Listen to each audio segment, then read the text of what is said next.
victory was a historic one in Big South history, as the league went undefeated in non-conference play, 6-0 for the first time in league history. So congratulations to all of our football members for this incredible achievement. First, we'll move into our Players of the Week, and then we'll continue with some notes before we hear from our coaches. The Post Hotel's Offensive Player of the Week, Coastal Carolina running back D'Angelo Henderson. Big South Defensive Player of the Week was Presbyterian College defensive back Deron Dickey. Special Teams Player of the Week, also from PC, punter Stephen Dorr. And the Crons Brand Freshman of the Week, Monmouth defensive back Mike Basile. Congratulations to them for their performances this past weekend. And some other notes to pass along. Big South has 2 teams ranked in the top 25. It's the earliest date in league history, with 2 ranked teams in the same season. Presbyterian knocked off nationally ranked Furman for its first win over a ranked team since 2008. So congrats to the Blue Hose on their 10-7 win over Furman. Saturday's Bryant at Liberty football game will be the 15th all-time meeting between ranked Big South member and a ranked non-conference foe. The league is 10-0 at home thus far in 2014. Coastal Carolina's D'Angelo Henderson is ahead of Lorenzo Taliaferro's 2013 rushing total after 3 games. Coastal Carolina and Charleston Southern are 3-0 for the second straight year. And Monmouth's looking to start 3-0 for the first time since 2006. Big South members have returned 4 fumbles for touchdowns already. This past Saturday, Liberty set the Big South single-game record for yards per play with just over 16, and rushing yards per carry at 12.96. Gardner-Webb quarterback Lucas Beatty is 81 passing yards away from 6,000 in his career. And that will conclude our brief notes and start today's call. As always, our coaches will make opening statements, and you can feel free to enter the question queue at any time by pressing *1 on your phone, or click the Q&A link near the top of your browser and click Raise Hand for any of our coaches.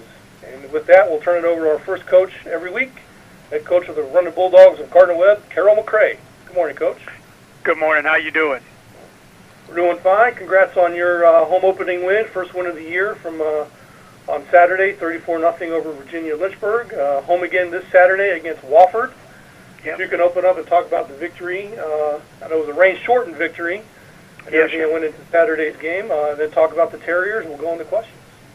Okay. Thank you. Well, we were glad to play at home, and grateful for the opportunity to win a ball game here at our place. And we, like a lot of other people, fought the difficult weather that came through the southeast on Saturday.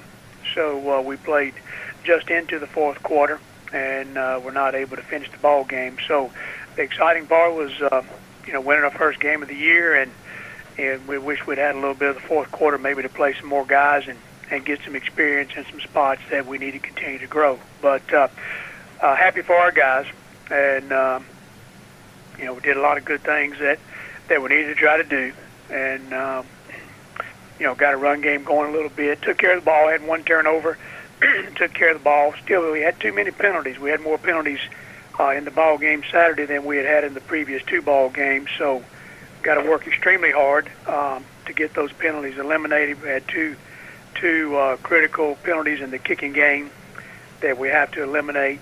So those are things that are on our mind heading into Tuesday practice. But glad to get a win at home, and looking forward to being at home again this week against a very good Wofford team.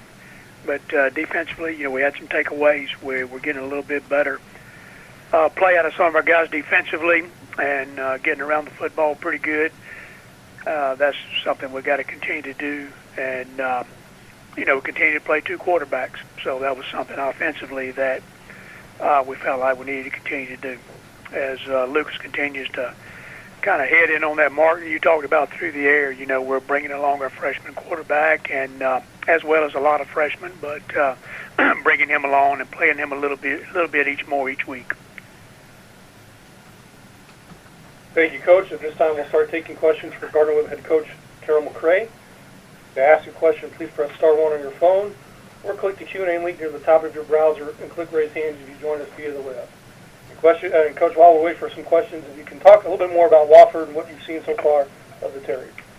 Well, they're a 1-1 football team. You know, they went down and played their Monday game at Georgia Tech and really fought hard down there and had opportunities in that ball game to really keep Tech on the ropes. You know, their offense and their defensive scheme certainly keep them in the game against a lot of opponents, as it always has. Coach Ayers, in his 27th year down there, you know, that one of the most well-respected coaches in all of college football. So, known Mike a long time, does an outstanding job. They had the week off after Georgia Tech and then had North Greenville in this past week and had a hard-fought battle there against North Greenville and ended up winning that game. So 1-1 team coming in here, and they pose quite a few issues with the style of offense they run. You know, a run-oriented football team. Their quarterback, Evan Jacks, is a guy that they settled on toward the end of last year. I think he did not play against us last year down at their place.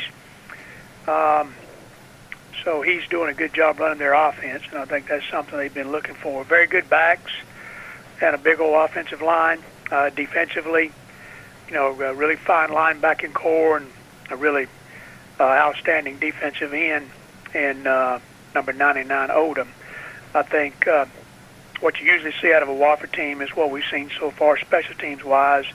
Very, very solid, very sound.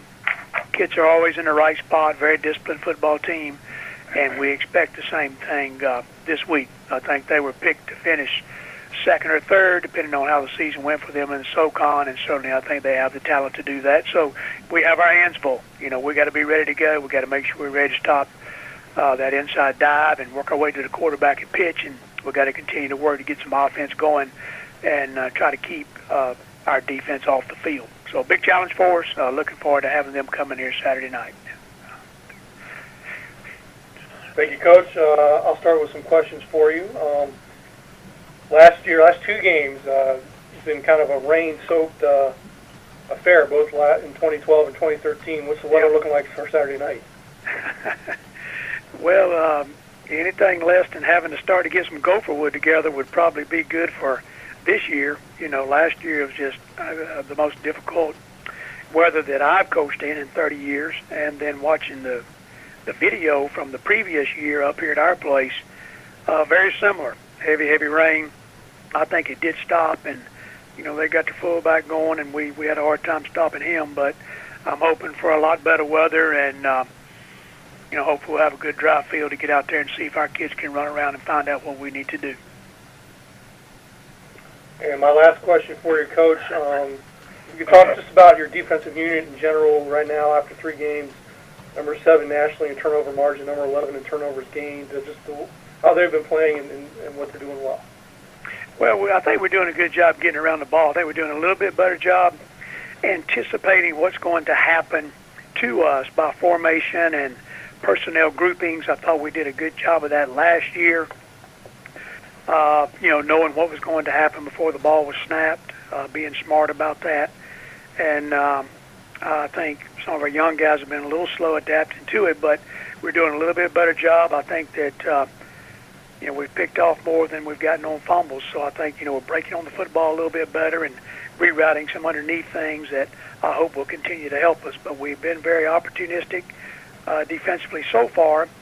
And even though I think we've had 1 turnover offensively each game, we've certainly had a focus on that. And we want to be aggressive with the football on offense, but we want to be pointed about taking care of that thing much better than we did last year when we were actually, you know, in my terms, horrific, you know, handling the ball. So if we can continue to be stingy on defense and get that ball when it comes our way, I'm hoping it'll turn our favor and we can get some short fields in the future. All right, thank you, Coach. We do have a question for you from Nick Pierce of the Liberty Flames Sports Network. Go ahead, Nick. Hey, Coach. Hey, Nick. How you doing? I'm pretty good. How about you? Fine, thank you. Can you elaborate on their quarterback situation a little bit more? Is Beatty healthy? Well, I think he's healthy. You know, he's a guy that, you know, played the whole second half of the season last year with the shoulder kind of hanging halfway off his body, and we had that fixed. He did not get any spring ball, and it was well into the summer before he could throw. So I think put him a little bit behind on some timing, and I think he's getting most of his strength back.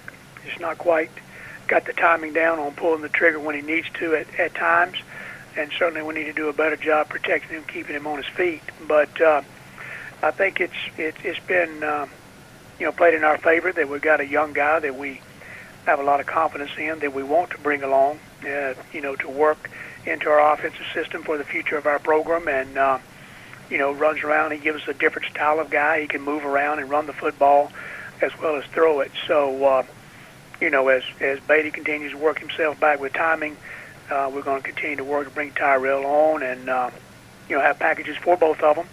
Beatty's still our starter, and he will be until determined different down the road. And but he's our guy, and Tyrell's a guy that gives kind of a fastball guy off the bench. So right now it's working that way. We're going to continue to work it as a twosome back there behind center. Okay, thank you. Thank you. Thank you, Nick. And Coach, that's all the questions that have come in for you for today, so we'll let you go. Okay. Well, thanks for Thank you, joining us. guys. Good luck Appreciate Saturday that. against Wofford. Yeah, best of luck to all the Big South teams, and congratulations to all the guys winning last week. It's fun to be part of a conference at 6-0 in a week, and we're proud to be part of Big South. Thank you, guys. Thank you, Coach.